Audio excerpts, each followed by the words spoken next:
Good morning बच्चों। आइए आज आप लोगों को कक्षा 9 का ये प्रथम पाठ हिंदी काव्य का प्रथम पाठ जो कबीरदास जी द्वारा रचित लिखित है साखी, इसको पढ़ाने जा रहे हैं।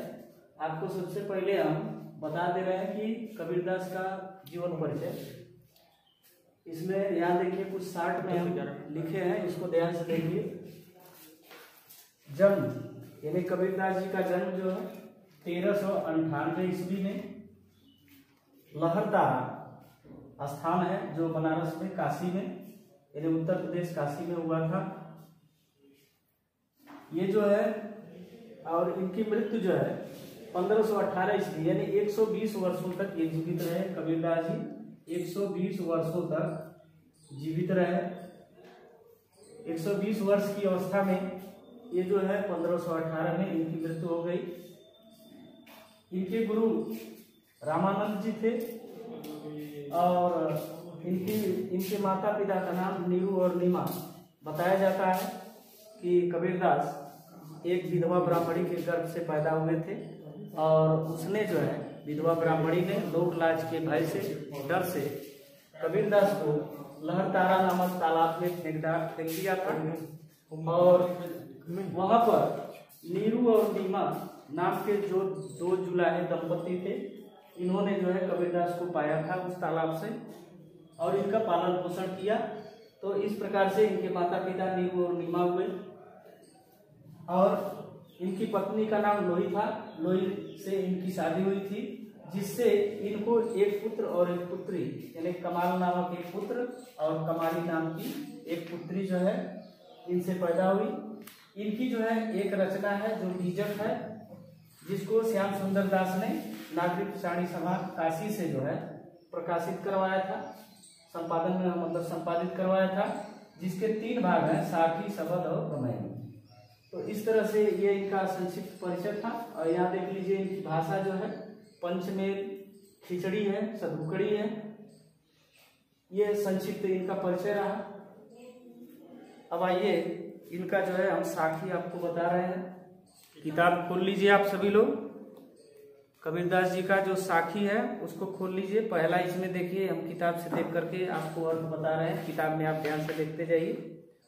सतगुरु हमसु रीझ कर एक कहा प्रसंग, अब बरसिया बादल प्रेम का भीज गया सबंग। सतगुरु माने सच्चे गुरु ने, हमसु रीझ कर, हमसु मतलब हमसे, रीझ माने प्रसन्न, रीझ कर प्रसन्न होकर, एक कहा प्रसंग मतलब प्रसंग का तात्पर्य यहाँ उपदेश से है। भाव यह है, कबीरदास जी ये कह रहे हैं कि सच्चे गुरु ने हमसे प्रसन्न होकर के एक कहा प्रसंग, एक हमको उपदेश दिया।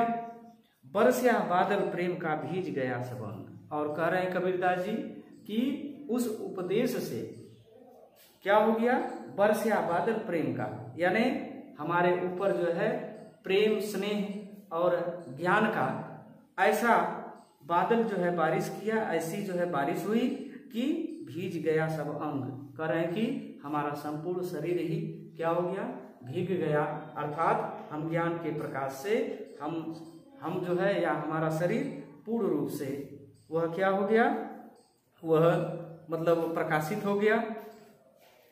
दूसरा इनका है कि राम नाम के पटतरे देवे को कछुनाई, अक्याले गुरु संतोषिए हौस रही मनमाही। राम नाम के पटतरे, पटतरे माने समान वस्तु, कबीरदास जी कह रहे हैं। देखिए इसमें आपको लिखना होगा तो सबसे पहले आप संदर्भ लिखेंगे कि प्रस्तुत पद्यांश हमारी पाठ्यपुस्तक हिंदी के साखी नामक पाठ से अवतरित की गई है, ली गई है, जिसके रचयिता संत कबीरदास जी हैं। तो दूसरा आप देखेंगे कि राम नाम के पटतरे देवय कौ कछुनाई, अक्याले गुरु संतोषी हौस रही मनमाई। कबीरदास जी कह रहे हैं कि राम नाम के पटतरे, राम नाम के पटतरे माने समान वस्तु, यानी राम नाम के समान वस्तु देवय को कछुनाई, देवय को मतलब देने के लिए, कछुनाई मतलब मेरे पास कुछ नहीं है। भाव यह है, कबीरदास जी यहाँ कह रहे हैं कि गुरु ने जो मुझे राम नाम या राम नाम शब्द जो हमको दिया उसके समान मेरे पास कुछ भी देने के लिए, दान देने के लिए या दक्षिणा देने के लिए मेरे पास कोई वस्तु नहीं है। और नीचे कर रहे हैं क्या ले गुरु संतोषी हौस रही मन माए, और कर रहे हैं क्या ले गुरु संतोषी, मतलब कर रहे हैं कि मैं गुरु को क्या दे करके अपने आप को संतुष्ट करूं कि हौस रही मन माए। हौस का मतलब अभिलाषा, अर्थात मुझे जो है, जो गुरु ने मुझे राम नाम शब्द दिया है उसके लिए मैं गुरु को कुछ जो है दक्षिणा स्वरूप देने की मेरी हौस, अभिलाषा है, इच्छा है मेरे मन में, परंतु कह रहे हैं कि उसके समान मेरे पास कोई ऐसी वस्तु नहीं है कि मैं दे करके अपने आप को संतुष्ट हो सकूं। इसके बाद एक चीज और आपको विशेष चीज इसमें बता दे रहे हैं कि जितनी भी साखियां हैं कबीरदास की, उसमें आपको नीचे लिखने के लिए मतलब लिखा जाता है अर्थ लिखने के बाद कि मतलब क्या इनकी विशेषता है, उसको आप नोट करके या काव्य सौंदर्य डाल करके आप नीचे लिख सकते हैं। इनकी सभी भाषा मतलब जितने भी साखी हैं, जितने साखी के पद हैं उसकी भाषा सदुपड़ी लिख देंगे आप, या पंचमेल खिचड़ी लिख देंगे। शैली जो है इनकी मुक्तक है, भाषा जो है आपकी जो है पंचमेल खिचड़ी हो जाएगी, गुण जो है प्रसाद गुण हो जाएगा। इसके बाद जो है रस जो है शांत होगा, यानी ये पूरे में इनका शांत रस है। तो तीसरा आइए देखते हैं, ज्ञान प्रकाशिया गुरु मिल्या सो जिन बिसरी जाय, आ जब गोविंद कृपा करो करी तब गुरु मिलिया आए। फिर इसमें कबीरदास जी कह रहे हैं कि ज्ञान प्रकाश्या, ज्ञान मतलब ज्ञान के, प्रकाश्या माने प्रकाश से, गुरु मिलिया, गुरु मतलब गुरु, मिलिया मतलब मिले, सो जिन बिसरी जाए, सो माने वह, जिन मतलब न, बिसरी माने बिसर यानी भूल, जाए माने जाए। कबीरदास जी कह रहे हैं कि मुझे ज्ञान का प्रकाश देने वाले जो गुरु मिले वह मुझसे बिछड़ न जाए, मुझसे अलग न हो जाए। जब गोविंद कृपा करी तब गुरु मिलिया आई। और निचली वाली पंक्ति में कह रहे हैं कि जब गोविंद, गोविंद माने ईश्वर, कृपा करी मतलब मुझ पे जो है कृपा किया तो क्या हुआ, तब गुरु मिलिया आई, तब जो है मुझे इस प्रकार के सच्चे गुरु का मिलन हुआ या सच्चे गुरु मुझे मिले। इस प्रकार से दोनों का आप ऐसे लिख सकते हैं। कबीरदास जी कह रहे हैं कि जब मेरे अंदर ज्ञान का प्रकाश हुआ, या ऐसे भी आप इसको कह सकते हैं कि मुझे जब सच्चे गुरु मिले तो मेरे अंदर ज्ञान का प्रकाश हुआ और वह गुरु मुझसे बिछड़ न जाए, क्योंकि जब गोविंद कृपा करी तब गुरु मिलिया आए, कि जब ईश्वर की कृपा मुझ पर हुई तब जो है इस प्रकार के सच्चे गुरु मुझे मिले। अगला है देखिए, माया दीपक नरपतन भ्रमि भ्रमि इवय पड़न, आ कहे कबीर गुरु ज्ञान ते एक आद उबरन। इसमें पुनः कबीरदास जी जो यह संसार रूपी भवसागर है, जहाँ पे नर जो है मनुष्य आकर के पैदा होकर के वह इस मोह माया के जाल में फंस करके तरह तरह जो है विसंगतियाँ समाज में फैलाता है, या यहाँ पर तरह तरह के दुराचार और इस तरह से जो भी करता है उसके संबंध में यहाँ कबीरदास जी कह रहे हैं कि माया दीपक नरपतन, माया दीपक नरपतन।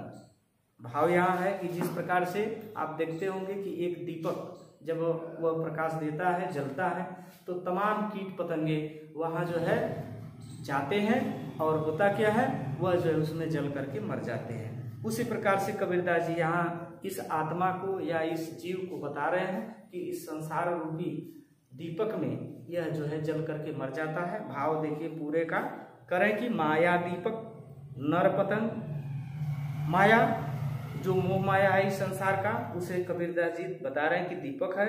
नरपतंग और जो मनुष्य है वह कीट पतंगे की भांति है। भ्रमि भ्रमि इवय पड़न, और वह क्या करता है, इस माया रूपी दीपक में वह पतंगा रूपी, पतंग रूपी जो मनुष्य है वह भ्रम भ्रम करके, मतलब वहां पर जो है इस संसार में जिस तरह से बताया आपको कि पतंग में वह दीपक में कीट पतंगे जल जाते हैं, उसी प्रकार से माया रूपी जो दीपक है, ये मनुष्य रूपी पतंगा जो है वहां पर क्या होता है, उसके इर्द गिर्द घूमते घूमते उसमें गिर करके वह जो है मर जाता है। और नीचे वाली लाइन में कह रहे हैं कि कहें कबीर गुरु ज्ञान ते एक आध उबरंत। और कबीरदास जी कह रहे हैं कि गुरु की कृपा से, गुरु के ज्ञान से इस संसार में कोई एक आध बिरले ही ऐसे होते हैं जो गुरु की कृपा से, गुरु के ज्ञान से प्रकाशित होकर के वह जो है इस माया रूपी दीपक से उबर जाते हैं, बच जाते हैं। अगला देखिए, जब मैं था तब गुरु नहीं। पांचवा है साखी का कि जब मैं था तब गुरु नहीं, अब गुरु हैं हम नाही। अब प्रेम गली अति साकरी, तामे दो न समाई। कह रहे हैं यहाँ कबीरदास जी कि जब मैं था, मैं का तात्पर्य है अहंकार, घमंड, गर्व। तो कह रहे कि जब मैं था, कबीरदास जी कह रहे हैं कि अर्थात मेरे अंदर जब अहंकार की भावना थी, घमंड था, गर्व था, तब गुरु नहीं, तब मेरे पास गुरु नहीं थे। और अब गुरु हैं हम नाहीं। अब क्या बता रहे हैं कि अब जब मेरे पास गुरु मिल गए या मेरे पास गुरु हैं, तब कह रहे हैं हम नाहीं। हम का मतलब वही अहंकार, तब मेरे अंदर अहंकार घमंड नहीं है। अब प्रेम गली अति साकरी, तामे दोनों समाए। कह रहे हैं कि जो प्रेम की गली है, यानी प्रेम रूपी जो गली है, अति साकरी, वह अत्यंत जो है सकरी है, अत्यंत जो है तंग है, जिसमें तामे दोनों समाए, उस गली में ये दोनों एक साथ समा नहीं सकते। अर्थात गुरु और अहंकार दोनों एक साथ प्रेम रूपी गली में नहीं रह सकते। या तो गुरु ही रहेंगे या तो हमारा अहंकार ही रहेगा। इसलिए कबीरदास जी कह रहे हैं कि जब मेरे अंदर अहंकार था तब मेरे पास गुरु नहीं थे, और आज हमारे अंदर गुरु हैं या हमारे अंदर गुरु का ज्ञान है, तो हमारा अहंकार, अहम भाव समाप्त हो गया है।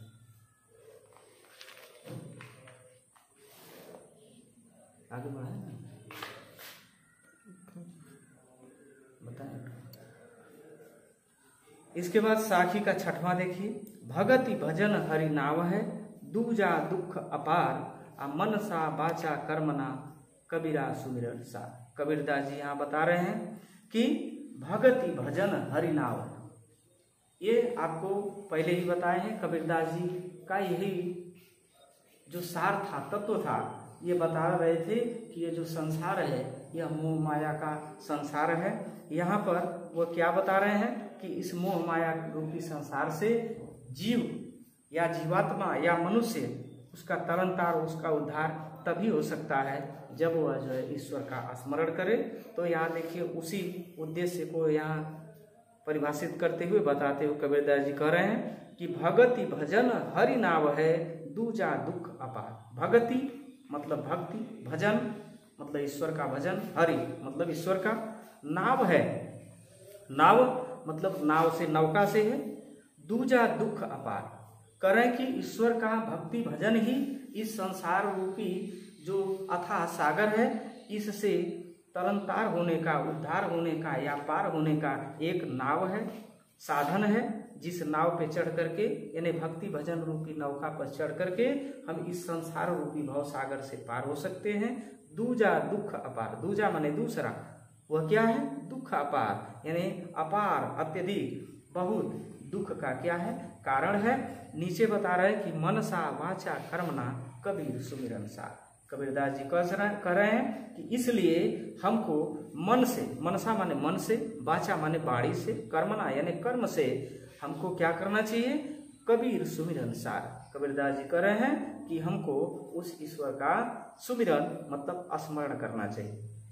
ठीक है, फिर से एक बार देख लीजिए। भगति भजन हरि नाव है, दूजा दुख अपार, अब मन सा वाचा कर्मणा कबीरा सुमिरन सार। कबीरदास जी कह रहे हैं कि भक्ति भजन ही ईश्वर का, भक्ति भजन इस संसार रूपी भव सागर से पार होने का एक साधन है, नौका है, नाव है।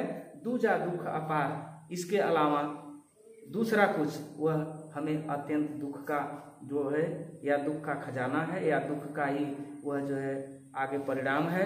और नीचे बता रहे हैं कि मन सा वाचा कर्मणा कबीर सुमिरन सा। कबीरदास जी कर रहे हैं, इसलिए हमको मन से, वाणी से और कर्म से पूर्ण रूप से ईश्वर का स्मरण करना चाहिए, ध्यान करना चाहिए।